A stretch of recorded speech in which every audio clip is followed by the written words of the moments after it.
Sam बहादुर अभी recently released movie जो कि सैम मानेकशॉ के लाइफ पे है इज़ अ वंडरफुल मूवी। हालांकि फ्रॉम ए मूवी पर्सपेक्टिव थोड़ा स्टोरी मुझे डिसजॉइंटेड लगा, बट देयर आर 3 की leadership lessons that we can learn from that movie.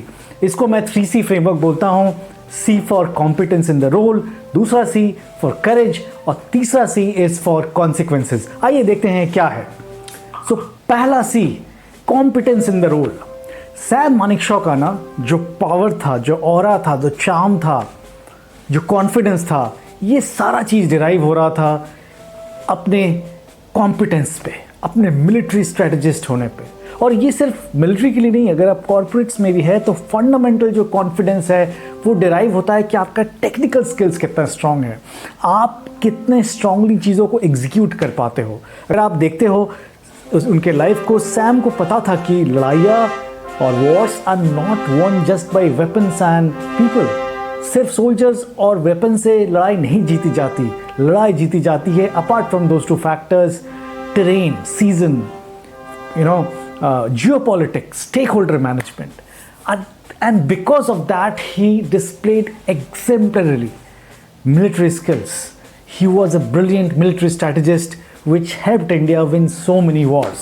Now, आपने अगर मूवी देखी होगी तो आपने देखा होगा कि हमेशा Indira Gandhi as a prime minister और सैम के बीच में नोक झोंक, इट्स ऑलवेज हैपनिंग, कुछ ना कुछ स्किर्मिशेस होती रहती थी, पर फिर भी सैम को नहीं हटाया गया। इनफैक्ट उनको इंडिया का फर्स्ट फील्ड मार्शल बना दिया गया। ऐसा क्यों?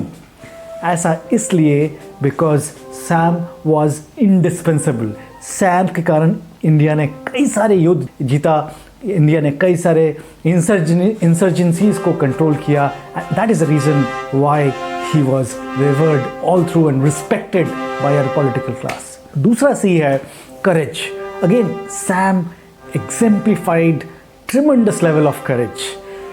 एक वक्त था जापान के साथ लड़ते लड़ते उनको 9 गोली लगी थी, वो मरे नहीं, और जब डेथ बेड पे थे तो डॉक्टर ने पूछा आपके साथ क्या हुआ है, एंड सैम ने बताया कि एक गधे ने मुझे लात मारी। That was the kind of courage he displayed and that get as it was contagious. दूसरे उसकी जो टीम है, पूरी मिलिट्री उनसे सीखे कि कैसे हमें करेजियस बनना है, कैसे हमने युद्ध को लड़ना है, कैसे एडवर्सरीज के अगेंस्ट आगे बढ़ते चले जाना है।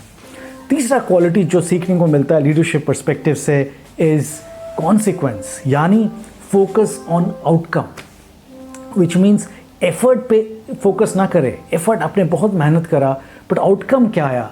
क्या वो बिजनेस आउटकम आया? क्या वो ऑर्गेनाइजेशनल आउटकम आया? क्या वो मिलिट्री आउटकम आ पाया डिस्पाइट ऑल द एफर्ट? तो अगर आप उस मूवी को देखे होंगे, एक वक्त बात हो रही थी, जवाहरलाल नेहरू साहब थे, इंदिरा गांधी थे, all of them were discussing along with Sam being there, और इंदिरा गांधी ने कहा कि नहीं, सोल्जर्स को चाहिए, क्योंकि सोल्जर्स का काम है कि उनका ड्यूटी है अपने देश के लिए जान गंवाना। And Sam objected to it. उन्होंने बोला, I beg your pardon ma'am, soldiers का ड्यूटी अपना जान गंवाना नहीं है प्राइमरीली, सोल्जर्स का ड्यूटी है एनिमी का जान लेना और देश को जीत दिलाना। And that is what differentiated Sam from the rest. He was able to give consistent military outcomes for his country. Thank you very much.